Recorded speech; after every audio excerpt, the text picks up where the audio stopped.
이사야 41장 8절에서 10절. 모든 두려움을 이기는 비결. 그러나 나의 종도 이스라엘아, 내가 택한 야곱아, 나의 벗 아브라함의 자손아, 내가 땅 끝에서부터 너를 붙들며 땅 모퉁이에서부터 너를 부르고 내게 이르기를, 너는 나의 종이라 내가 너를 택하고 싫어하여 버리지 아니하였다 하였노라. 두려워하지 말라, 내가 너와 함께함이라. 놀라지 말라, 나는 내 하나님이 됨이라. 내가 너를 굳세게 하리라.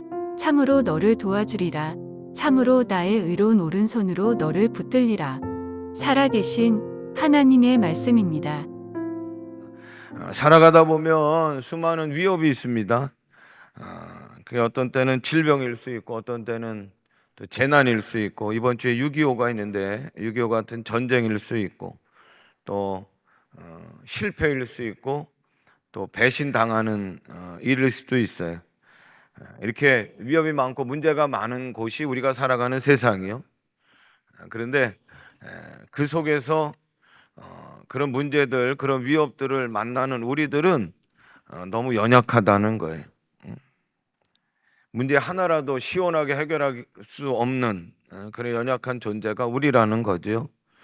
문제가 끝없이 올려옵니다. 근데 이제 하나 해결된 것 같아서 아이고 안심하는 또 다른 문제가 우리 앞을 딱 버티고 서 있고, 개인이나 공동체나 국가적으로도 마찬가지예요. 목회도 마찬가지예요. 하늘에 떠 있는 구름 가운데 어느 구름에서 비가 올지 모르는 거예요.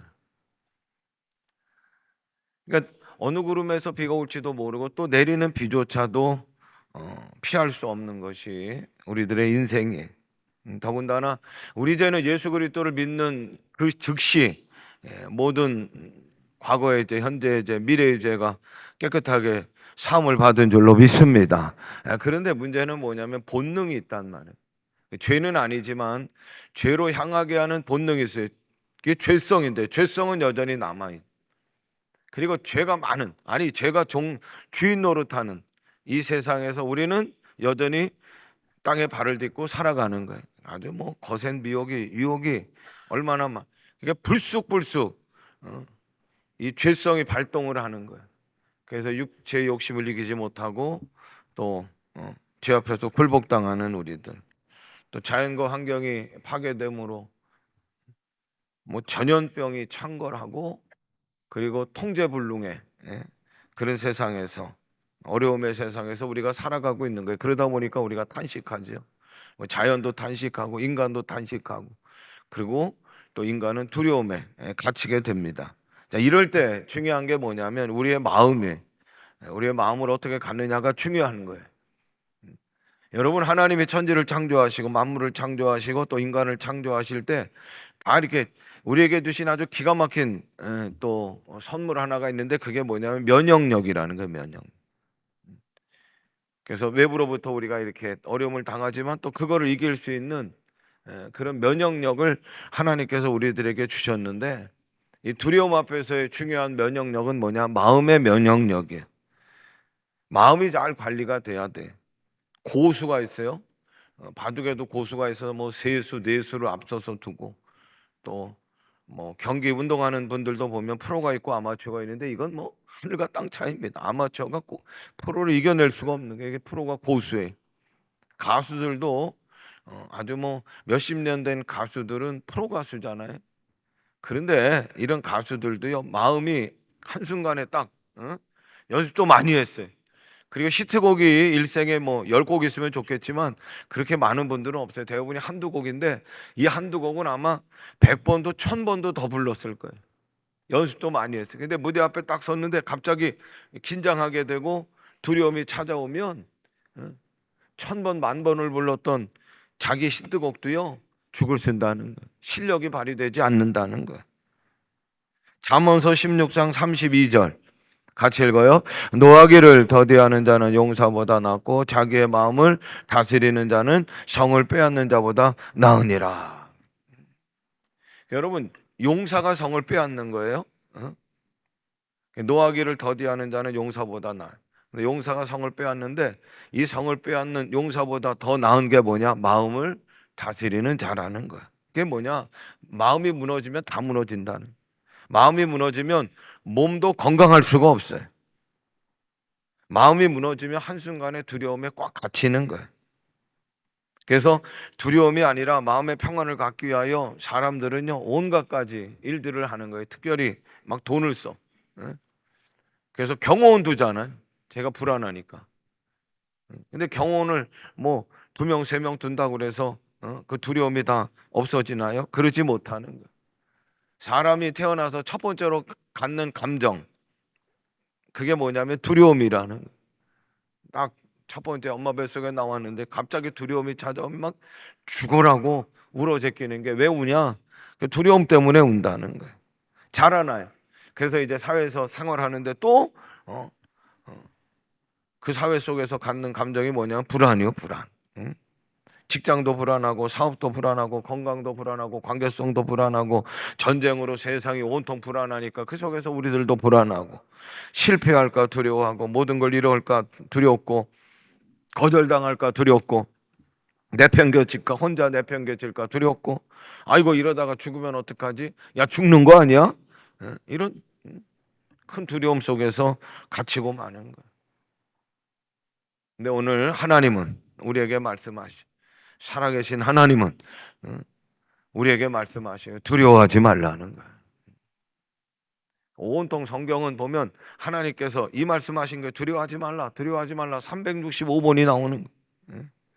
가나안 땅을 정복하기 위하여 이스라엘 백성들이 가나안 땅 그 정문 앞에 서 있어요 지금.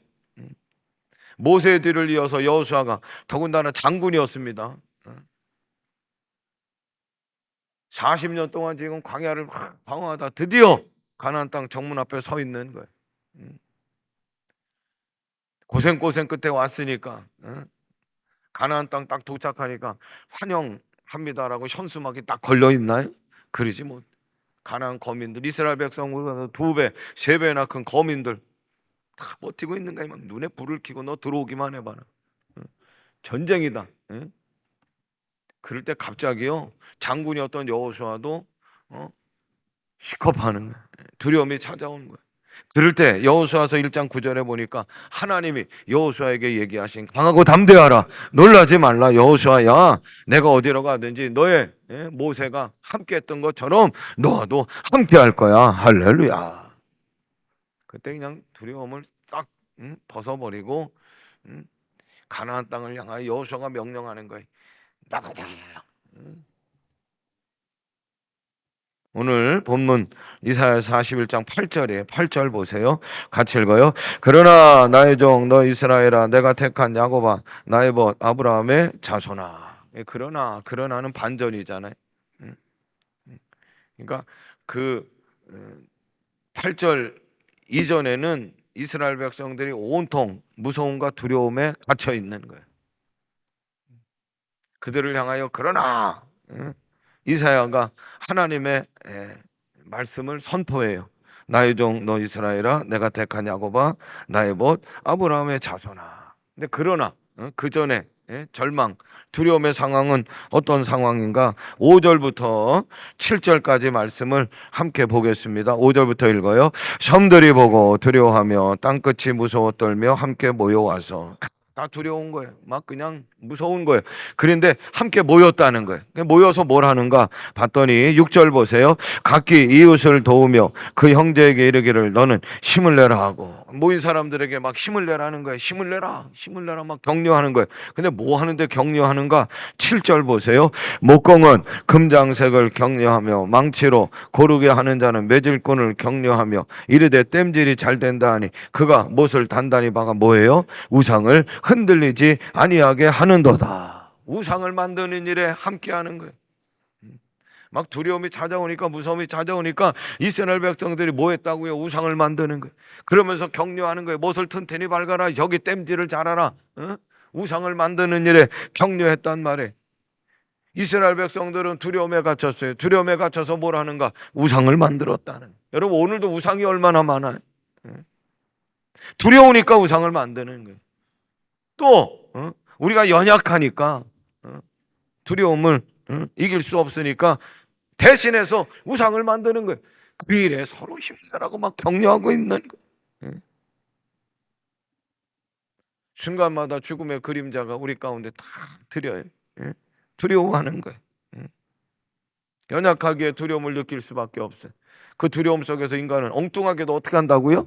우상을 만드네. 지금 우상을 만드는 일에 서로 격려하고 힘내라고 하네.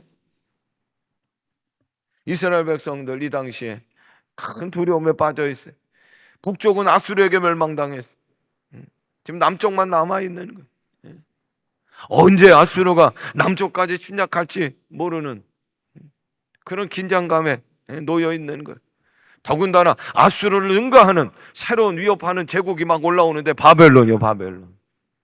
바벨론은 아수르보다 더 강해요. 아수르도 위협하고, 그리고 아수르보다 더 큰, 더 강한 바벨론이 막 그냥 남쪽 유다를 침공하려고 언제 멸망당할지 모르는 그런 상황에 놓여 있는 거예요. 그러면서 이스라엘 백성들은 야, 우리 이러다가 다 죽는 거 아니야? 과연 살아남을 자가 있겠는가? 아니, 하나님은 우리를 버리신 거 아니야? 하나님 왜 나 몰라라 하시는가? 그럴 때 이사야 선지자를 통하여 하나님의 음성이 이스라엘 백성들에게 들리는데, 그게 뭐냐? 무서워하지 말라는 거예요. 두려워하지 말라는 거예요. 8절에 보니까 나의 종 너 이스라엘아, 내가 택한 야곱아, 나의 벗 아브라함의 자손아. 나의 종 너 이스라엘아, 나의 종 내 소유라, 내 것이라. 너는 내가 택했어. 야곱아, 나의 친구, 나의 사랑하는 자 아브라함의 자손아. 그러면서 9절에 얘기하시, 내가 땅끝에서부터 너를 붙들며 산 모퉁이에서부터 너를 부른다. 땅끝은 뭐냐면 시작을 얘기하는 거예요. 시작부터 너를 붙들었고, 땅 모퉁이라는 건 뭐냐? 사각지대를 얘기하는 거예요. 사각지대, 숨겨진 거, 보이지 않는 거. 그래서 자동차 백밀러 가운데 사각지대가 아주 무서운 거예요. 그런데 그 사각지대, 숨겨진 곳에서도 내가 너를 부른다. 너를 내가 택했고 싫어서 버리지 아니하였노라. 모르고 계신 분이 아니에요. 버리신 게 아니에요. 멀리 계신 게 아니에요. 나 몰라라 무심한 분이 아니에요. 이스라엘 백성을 땅끝에서, 땅 모퉁이에서 붙들고 부르고 계신 하나님이시여. 할렐루야. 그 하나님이 말씀하셔요. 10절 같이 읽어요. 두려워하지 말라, 내가 너와 함께함이라. 놀라지 말라, 나는 내 하나님이 됨이라. 내가 너를 굳세게 하리라. 참으로 너를 도와주리라. 참으로 나의 의로운 오른손으로 너를 붙들리라. 크게 아멘합니다. 아멘. 이 하나님이 오늘 우리들과도 함께 하시, 살아계신 하나님, 우리를 강한 손으로 붙들어 주시, 우리의 문제, 형편, 처지를 다 알고 계시, 싸매어 주세요. 격려해 주시고 일으켜 주시고 치료해 주시는 하나님이신 줄로 믿습니다. 여러분, 두려움이 무섭잖아요. 막 짓눌러 숨도 못 쉬게. 두려우면 숨도 제대로 못 쉬어. 꼼짝 못해. 두려움 가지고는요, 내가 은사가 커도 재능이 뛰어나도 그거 10분 발휘하지 못해. 아무것도 발휘를 못. 두려움에 갇히면 스스로 무너져 이성이 마비되고 분별력을 잃어버리고, 더군다나 사단은요, 그런 두려움 속에 빠져있는 우리들을 더 크게 공격하는 거예요. 작은 문제도 크게 보게 하고, 문제도 다 왜곡시켜버리고, 두려움에 갇혀있는데 또 큰 더 두려움에 에워싸게 하는 게 사탄의 직권. 가나안 땅을 향해 이스라엘 백성들이 가는데 여호수아에게 두려움을 딱 줬단 말이에요. 그가 꼼짝을 못하는 거예요. 개인적으로나 교회적으로나 큰일을 앞두고 있으면 사단은요, 우리를 두려움으로 닫혀버리게 하는 거예요. 주저앉게 하고 무릎 꿇게 하고 아무것도 못하게 하는 거예요. 그러나 여러분, 하나님이 계셔요. 할렐루야. 우리에게는 하나님이 계시, 그 하나님은 살아계신, 죽고 사는 것이 하나님의 손에 달려있는, 모든 인생의 문제가 하나님 손에 달려있는 거예요. 전쟁도 하나님께 속한 것인 줄로 믿습니다. 바울은 로마로 가요. 배를 탔는데 우리가 잘 알듯이 죄수의 몸으로 갔다는 거예요. 죄수의 몸. 갑자기 유라굴라라고 하는 큰 풍랑을 만나. 잔잔한 바다를 항해하다 갑자기 풍랑을 만나. 그러다가 풍랑이 커지면서 막 이제는 뒤집힐 것 같은 거예요. 야, 살 소망이 끊어진 거예요. 살 일들을 계획해내야 되는 거예요. 그래서 대책회의로 모였어요. 배 주인이 있고 뱃사공이 있고 또 로마 군대를 이끄는 군대 장관 백부장도 있고 다 모여서 대책을 세우는 거야. 야, 이거 그러다 큰일 났다. 이거 어떻게 하느냐. 그런데요, 대책이 안 나와. 대책 회의를 하지만 어떻게 뾰족한 대책이 나올 수가 없는 거예요. 그럴 때 바울은요, 죄수의 몸이지만 사도행전 27장 22절 외쳐요. 같이 읽어요. 내가 너희를 권하노니 이제는 안심하라. 너희 중 아무도 생명에는 아무런 손상이 없겠고 오직 배뿐이리라. 죄수의 몸이지만 묶여있지만 외치는 거예요. 안심하세요. 배만 좀 파손이 될 뿐이지 여러분들 생명에는 지장이 없습니다. 죄수의 몸으로 지금 끌려가는. 그런데 바울은요, 이제 주의봉을 갖고 그들을 리더하는 리더가 된 거예요. 아니, 왜 이렇게 죄수가 힘있게 누구도 나서지 못하는 반에, 다 두려움에 갇혀 있는 반에 어떻게 두려움을 이기고 바울이 이렇게 나타나서 외칠 수가 있는가? 그건 다른 게 아니에요. 하나님을 신뢰하며 바울과 함께 하시는 하나님에 대한 확신인 줄로 믿습니다. 그 하나님을 신뢰하고 하나님을 확신하는 바울에게 하나님이 나타나신 거죠. 사도행전 27장 23절 24절 같이 읽어요. 내가 속한 바 곧 내가 섬기는 하나님의 사자가 어젯밤에 내 곁에 서서 말씀하였네. 그러니까 하나님이 나타나신 거예요. 뭐라고 그래? 바울아, 두려워하지 말라. 내가 가이사 앞에 서야, 가이사는 황제, 로마 황제 앞에 서야 한다는, 로마로 간다는 거예요. 반드시 여기서 끝나는 게 아니에요. 또 하나님께서 너와 함께하는 자를 다 내게 주셨다 하였으니, 바울도 로마로 가니까 이 사람들도 하나님과 하나님께서 너와 함께한 자들도 다 로마로 옮겨주시겠다는 거예요. 그리고 25절 보세요. 22절하고 똑같은 말씀에 같이 읽어요. 그러므로 여러분이 안심하라. 나는 내게 말씀하신 그대로 되리라고 하나님을 믿노라. 아멘. 여러분, 우리가 보기에는 악조건에 일어나서는 안 되는 일이 막 일어나기도, 도대체 한 가지 문제라도 제대로 시원하게 해결할 수 있는 능력이 없어요. 우린 연약해. 그럼에도 불구하고 사랑하는 여러분, 마음의 면역력을 우리에게 주셨어요. 그 면역력은 다른 게 아니에요. 하나님이 계시다는 거예요. 악조건 속에서도 우리와 함께 하시고 그 악조건 속에서도 우리를 위하여 일하시는 하나님을 보라는 거예요. 할렐루야. 상황을 보면, 문제를 보면 답이 없어요. 해결할 능력조차 없는. 그런데 누가 답을 가지고 계신지 알면 되는 거예요. 바울은 그걸 알았다는 거예요. 그분이 누구예요? 하나님이시라는. 환경이 좋아지면 기분 좋고 환경이 나빠지면 그냥 우울해서 처지고, 환경에 포로예요. 우리는 환경에서 벗어날 수가 없어요.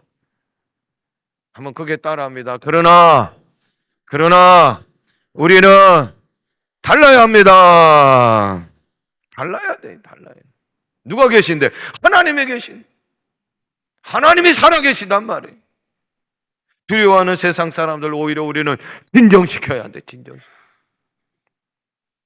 모든 것이 완벽하고 문제가 없었던 때가 있었나요? 그런 때는 없었어요.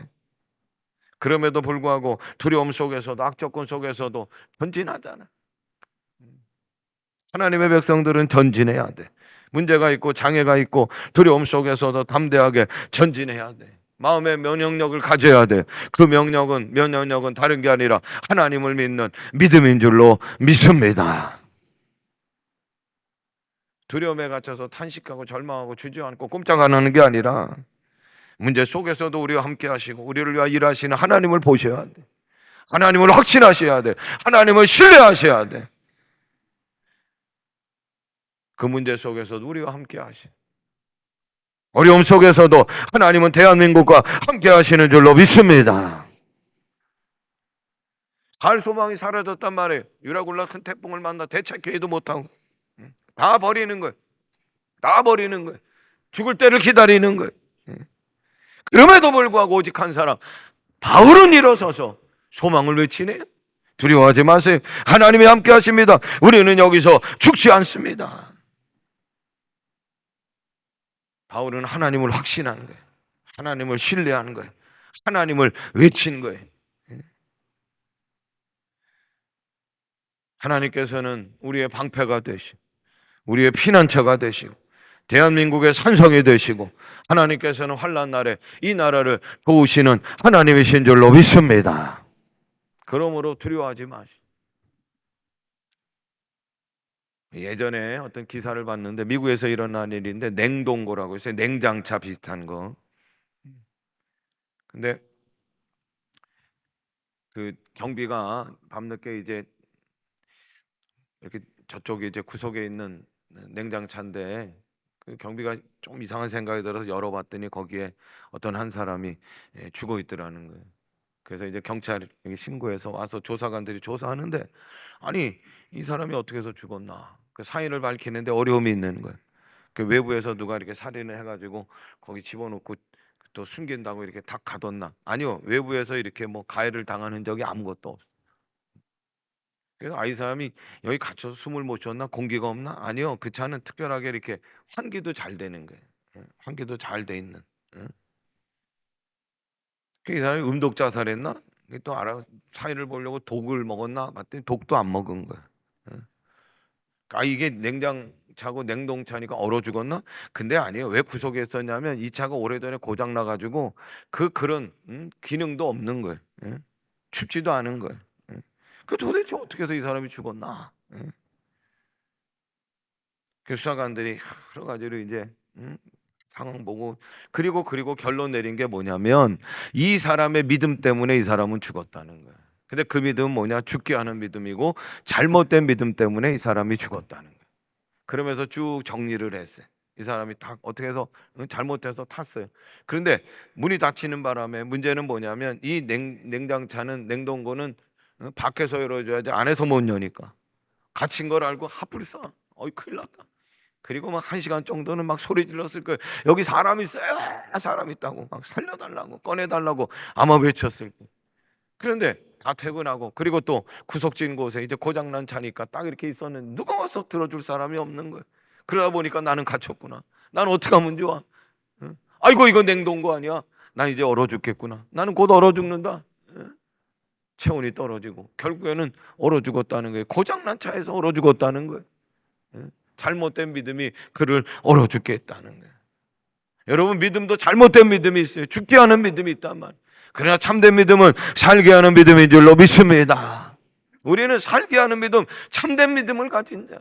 왜? 살아계신 하나님이 계셔요. 할렐루야. 참된 믿음을 가져야 돼. 참된 믿음은 오직 하나님이시. 그분은 우리와 함께 하시. 우리를 도우시는 하나님. 이 믿음을 가지고 어떤 두려움에 갇혀 있든지 사랑하는 오교회 성도 여러분 속히 빠져나오시기를 주님의 이름으로 축원합니다. 오늘 10절의 말씀에 보니까 크게 따라해요. 나는 하나님이 얘기하시는 거예요. 나는 네 하나님이 됨이라. 아멘. 나는 너의 하나님이 된다는. 하나님은 여러분들 한 분 한 분의 하나님이 되시, 대한민국의 하나님이 되시는 줄로 믿습니다. 그래서 여러분 오른손 이렇게 드시오. 이렇게 한번 두들기셔. 2번 두들기시고 여러분 스스로 이름은 다 아시잖아. 이름을 부르시는. 그리고 2번 할 텐데 또 자녀의 이름을 넣으셔도 돼. 나는 내 하나님이 됨이라 그럴 때 저는 뭐라고 그러냐? 오곡의 하나님이 됨이라 그러는 거예요. 오곡교회니까. 근데 여러분들은 오곡이라고 그러지 마시고 여러분 이름 넣으시고 2번 드릴 테니까 그 2번째는 여러분 자식 가운데도 기도 제목이 있을 거 아니에요. 그 자식의 이름을 부르셨으면 좋을 것 같아요. 자, 오른손 높이 드시고 시작. 나는 오곡의 하나님이 됨이라. 다시 한번 해요. 나는 오곡의 하나님이 됨이라. 크게 아멘합니다. 아멘. 나는 대한민국의 하나님이 됨이라. 이것보다 확실한 보장이 어디 있어? 이것보다 확실한 말씀이 어디 있어? 죽은 믿음, 거짓 믿음이 아니라 살리는 믿음, 참된 믿음은 오직 하나님이시. 그 하나님이 살아계시 우리와 함께 하시는 하나님이신 줄로 믿습니다. 이 믿음으로 두려움에서 속히 빠져나오는